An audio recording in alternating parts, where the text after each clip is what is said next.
आज 11 नवंबर है। हर साल की तरह इस साल भी 11 नवंबर को मौलाना अबुल कलाम आजाद की जयंती मनाई जा रही है। आज मौलाना अबुल कलाम आजाद की 137वीं जयंती है। मौलाना अबुल कलाम आजाद या अबुल कलाम गुलाम मुहिउद्दीन का जन्म 11 नवंबर 1888 को एक मुस्लिम परिवार में हुआ था। वे कवि, लेखक, पत्रकार और भारतीय स्वतंत्रता सेनानी थे। भारत की आजादी के बाद वे एक महत्वपूर्ण राजनीतिक पद पर रहे।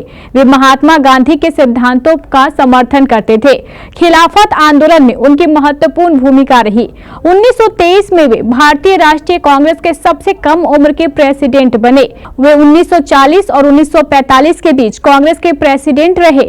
आजादी के बाद वे भारत के उत्तर प्रदेश राज्य के रामपुर जिले से 1952 में सांसद चुने गए और वे भारत के पहले शिक्षा मंत्री बने।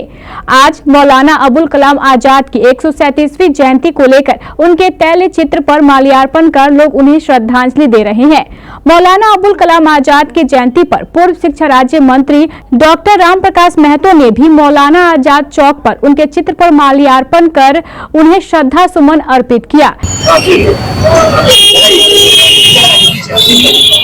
मौलाना अबुल कलाम आजाद अमर रहे, अमर रहे, मौलाना अबुल कलाम आजाद अमर रहे, अमर रहे, मौलाना अबुल कलाम आजाद अमर रहे, अमर रहे। इस दौरान पूर्व शिक्षा राज्य मंत्री डॉक्टर राम प्रकाश महतो ने मौलाना अबुल कलाम आजाद को लेकर कई बातें भी कही।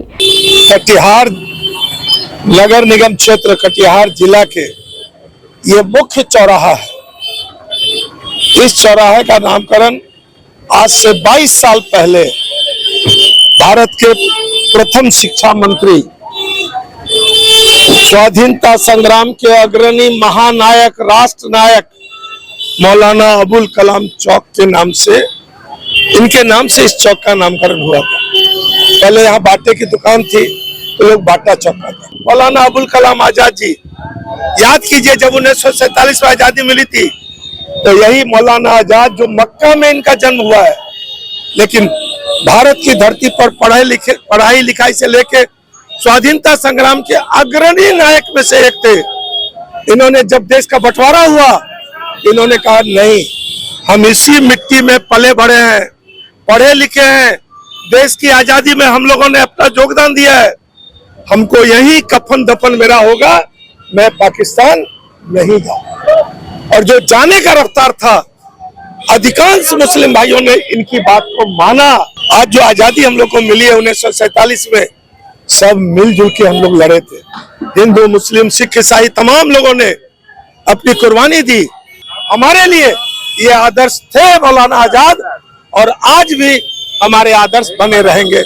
इस दौरान कई अन्य नेता एवं कार्यकर्ता भी मौजूद रहे। हम लोग उनके औलाद हैं जिन्होंने मुल्क की आजादी में कुर्बानी दी, और जब मुल्क का बंटवारा का मामला आया, हम लोगों ने गांधी जी को, सरदार वल्लभ भाई पटेल को, मौलाना आजाद की बात को मानकर भारत में रहना पसंद किया।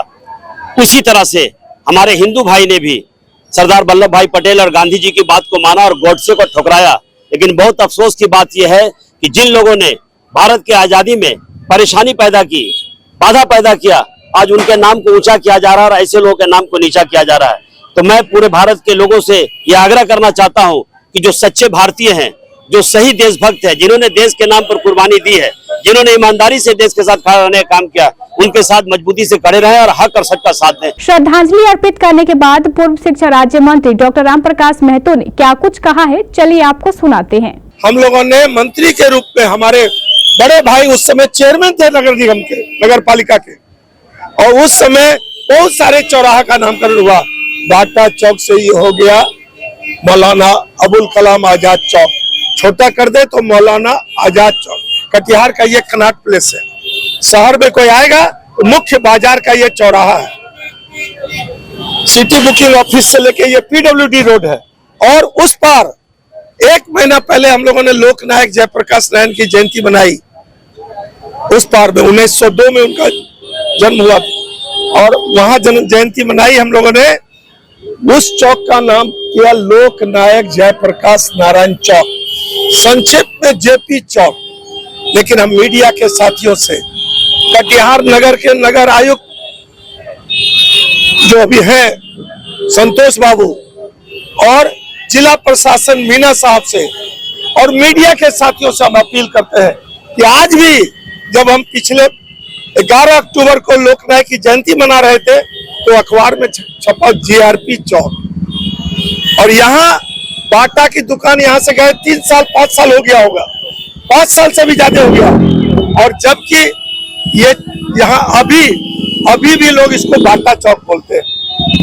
देश के प्रथम, और ये मौलाना अबुल कलाम आजाद जी, याद कीजिए जब 1947 में आजादी मिली थी तो यही मौलाना आजाद जो मक्का में इनका जन्म हुआ है, लेकिन भारत की धरती पर पढ़ाई लिखाई से लेके स्वाधीनता संग्राम के अग्रणी नायक में से एक थे।